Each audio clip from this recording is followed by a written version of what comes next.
পুলিশের পক্ষে আসলে আইনশৃঙ্খলা রক্ষাকারী বাহিনীর পক্ষে নিজস্ব বাহিনী বা অন্য স্বগোত্রীয় বাহিনী অন্যান্য বাহিনীর বিরুদ্ধে ইনভেস্টিগেশন করার ক্ষেত্রে যথেষ্ট দুর্বলতা থাকবে, অনিচ্ছা থাকবে, অনাগ্রহ থাকবে এবং কোনো কোনো ক্ষেত্রে ভীতিকর অবস্থা তৈরি হতে পারে।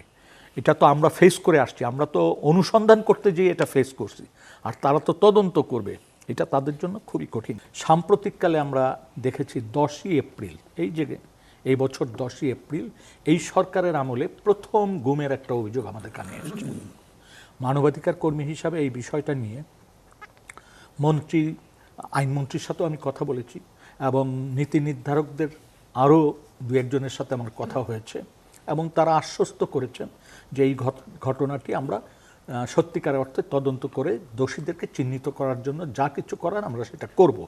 কিন্তু বাস্তবে যেটা দেখলাম আমি গত শনিবারে গিয়েছিলাম মোংলায়, এবং মোংলার থেকেও ধরেন মোংলা পৌর এলাকার থেকে প্রায় 20 কিলোমিটার ভিতরে, সে একেবারে গহীন মানে রিমোট একটা এরিয়া এবং সবাই দরিদ্র সীমার নিচেই সেখানে বাস করেন যারা। তাদের পেশা হচ্ছে মাছ ধরা নদীতে অথবা জঙ্গলের কাঠ বিক্রি করা, এই কাজের সাথে যুক্ত। ওইখানে দুটো জিনিস, একদিকে হচ্ছে আইনশৃঙ্খলা রক্ষাকারী বাহিনী বিভিন্ন সময় ওইসব এলাকায় অভিযান চালায়, এটা একটা সাধারণের উপর একটা বিপদ। আর একটা হচ্ছে যারা ডাকাত বনদস্যু কোনো মাছ ধরতে যখন যায় তাদের উপরে চাঁদা দাবি করে, তাদেরকে আটকে রেখে মুক্তিপণ আদায় করে, এবং সেখানে দেখা যায় যে কোস্টগার্ড এই ধরনের ঘটনা নির্মূলে বা এই ধরনের ঘটনা থেকে নিবৃত্ত করার জন্য তাদের কিছু কার্যক্রম আছে এবং সেটাকে অস্বীকার করার উপায় নেই। কিন্তু যেটা ঘটল 10 তারিখে 10ই এপ্রিল,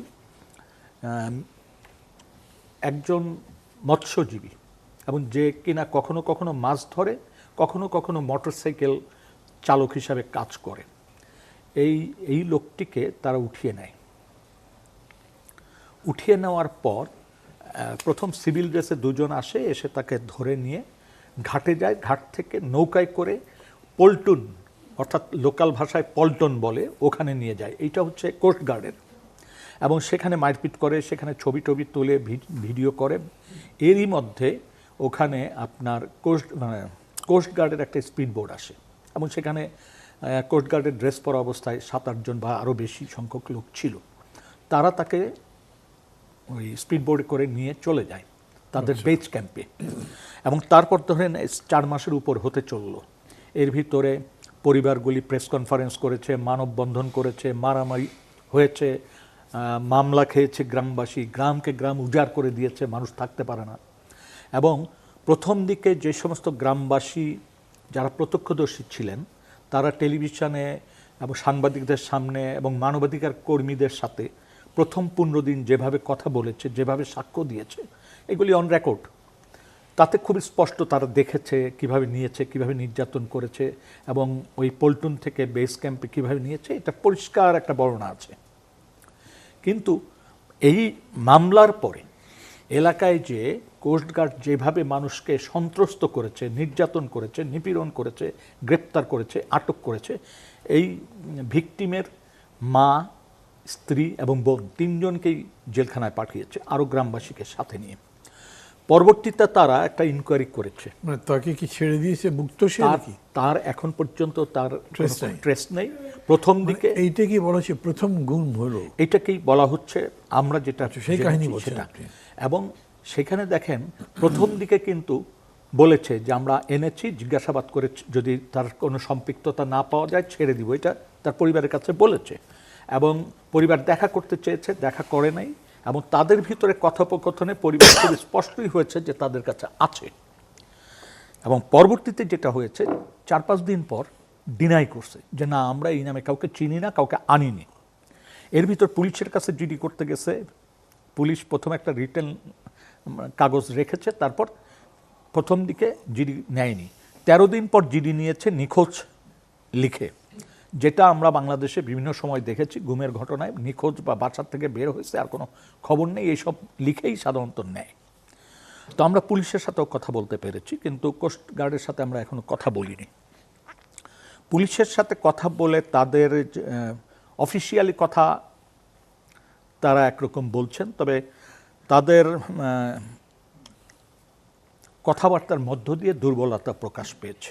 অর্থাৎ তারা অনেক কিছু জানেন, কিন্তু স্বগোত্রীয় বাহিনী মানে আরেকটা বাহিনীর ব্যাপার, তাদের যথাযথ পদক্ষেপ নেওয়ার ক্ষেত্রে তাদের ভিতর ভীতি, ভয় এবং কোনো কোনো ক্ষেত্রে কাঠামোগত দুর্বলতা। কারণ একই মন্ত্রণালয়ের অধীনে কিন্তু কোস্টগার্ড এবং তারা।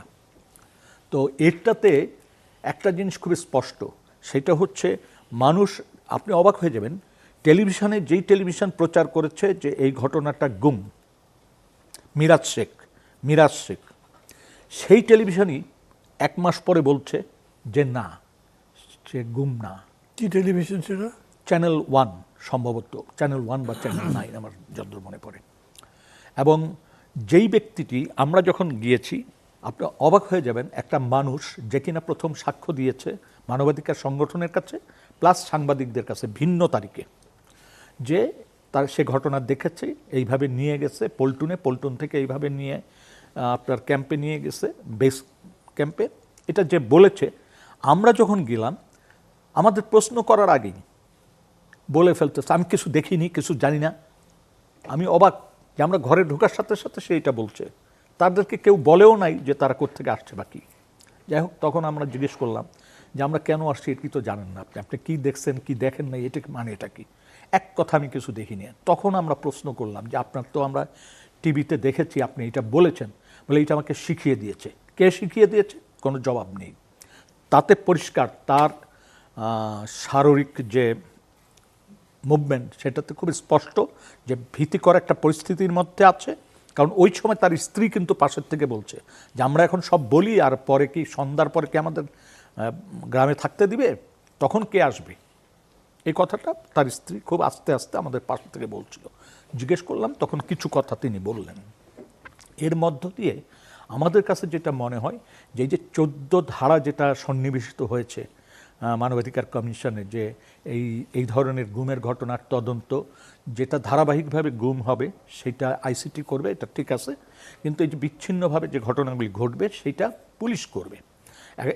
এই ঘটনার পরে আমরা খুব স্পষ্টতই দেখতে পাচ্ছি যে একটা এলাকায় যখন মানুষকে সন্ত্রস্ত করে ফেলে এবং নির্বিচারে গ্রেপ্তার, আটক, তারপর ভয়ভীতি প্রদর্শন করা, প্রকাশ্যে দিবালোকে করছে। কারণ এটা এত যে 20-22 মাইল দূরে। কারণ আমরা মোটরসাইকেলে যেতে আমাদের মানে মোংলার মানে পৌর এলাকা থেকে মোটরসাইকেলে যেতে আমাদের অবস্থা খুবই খারাপ হয়ে গেছে, রাস্তা ভাঙাচোরা, পানি ইত্যাদি। তো সেইখানে যখন এই অবস্থা বিরাজ করছে এবং বলতে পারেন সরকারের নীতি নির্ধারকদের গুরুত্বপূর্ণ 2-3 জন ব্যক্তি, গুরুত্বপূর্ণ, আমি নাম বলছি না, পদবিও বলছি না, তারা আশ্বস্ত করেছেন যে সত্য উদ্ঘাটন তারা করবেন, কোনোভাবে এইটা পার পাবে না। কিন্তু আজকে এপ্রিল মাসের 10 তারিখে ঘটনা, এটা হচ্ছে আগস্টের আজকে 26 তারিখ মনে হয়, 26, এখন পর্যন্ত দৃশ্যমান কোনো অগ্রগতি দেখছি না। তবে আমার ব্যক্তিগত আমার অভিজ্ঞতায় আমি বলি, পুলিশের সাথে কথা বলে পুলিশকে বিভিন্ন প্রশ্ন করার মধ্য দিয়ে আমার কাছে মনে হয়েছে পুলিশের কাছে সমস্ত তথ্য আছে। এখন রাষ্ট্র চাইলে পুলিশের কাছ থেকে তথ্য নিতে পারবে এবং এটা যত কালক্ষেপণ করবে তত মানুষের ভিতর কিন্তু অনাস্থার জায়গাটা তৈরি হবে। এবং প্রথম হচ্ছে যারা ভিকটিম, তাদের নিরাপত্তার বিষয়টা, মানে ভিকটিম পরিবারের নিরাপত্তার বিষয়টা দেখতে হবে। গ্রামবাসী যাতে অহেতুক কোনো ঝামেলায় না পড়ে আইনশৃঙ্খলা রক্ষাকারী বাহিনী বা এই কোস্টগার্ড দ্বারা, এটা দেখতে হবে। কারণ আপনি জানেন যে কোস্টগার্ড কিন্তু মূলত নেভালের থেকে আসা, ফলে তাদের আচরণগত দিক সেনাবাহিনীর যেটা হয় সবসময় মারমুখী থাকে, সেটা কিন্তু আছে। এবং যেহেতু তারা ওই সুন্দরবন এলাকায় জলদস্যুদের সাথেই লড়াই করে, ফলে তারা ধরেই নেয় স্থানীয় জনগণ সবাই অপরাধী, এরকম একটা আচরণ তাদের ভিতরে আছে। এবং পল্টনে যারা অবস্থান করে তারা কখনো কখনো গ্রামে আসে, এবং আসার পর যা হয় এই আইনশৃঙ্খলা রক্ষাকারী বাহিনী, আমরা ওখানে প্রায় ঘণ্টাখানিক ছিলাম, এর ভিতরে কোনো পুলিশকে যেতে দেখিনি। তার মানে হচ্ছে ওই এলাকাটায় আর পুলিশ যায় না, ওই এলাকাটা আসলে এই কোস্টগার্ড আলাদাই।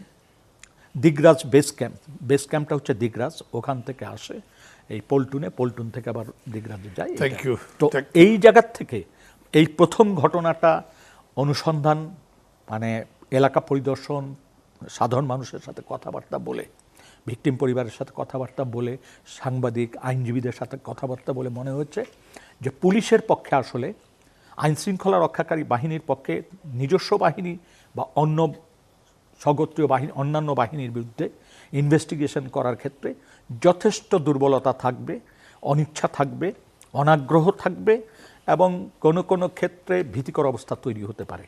এটা তো আমরা ফেস করে আসছি, আমরা তো অনুসন্ধান করতে যেয়ে এটা ফেস করছি, আর তারা তো তদন্ত করবে, এটা তাদের জন্য খুবই কঠিন। যেমন আমরা জিজ্ঞেস করলাম পুলিশকে, আপনারা দিগরাজ বেজ গেছেন কিনা, কারণ আমরা যখন জানলাম যে ওই বেজে আটক রাখার মতো জায়গা আছে, তখন স্বাভাবিকভাবে পুলিশ তো এই জায়গায় যেতে হবে। পুলিশ বলল না আমরা এটা যাইনি। কেন? না ওরা দিবে না, এরকমভাবে এড়িয়ে গেল। এই মোটরসাইকেল মানে তার মোটরসাইকেলটা রেখে গিয়েছিল, 11 দিন পর মোটরসাইকেল নিয়ে গেছে, যে বাড়ির থেকে নিছে তাদের বক্তব্য ছিল তখন যে এটা ওই কোস্টগার্ডের পরিচয় দিয়ে নিছে। এখন পর্যন্ত সেই মোটরসাইকেলটার ব্যাপারে স্পষ্ট, যদিও থানার ওসি ডয়েস ভ্যালির সাথে কথা বলতে যে বলছে যে তারা উদ্ধার পরিত্যক্ত অবস্থায় পেয়েছে। আমি নিজে যখন ওসিকে ফোন করে জিজ্ঞেস করলাম, ওসি বলল না এটা আমি ভুল করে বলেছি, আসলে এটা। তো এখানে একটা লুকোচুরির ব্যাপার কিন্তু আছে।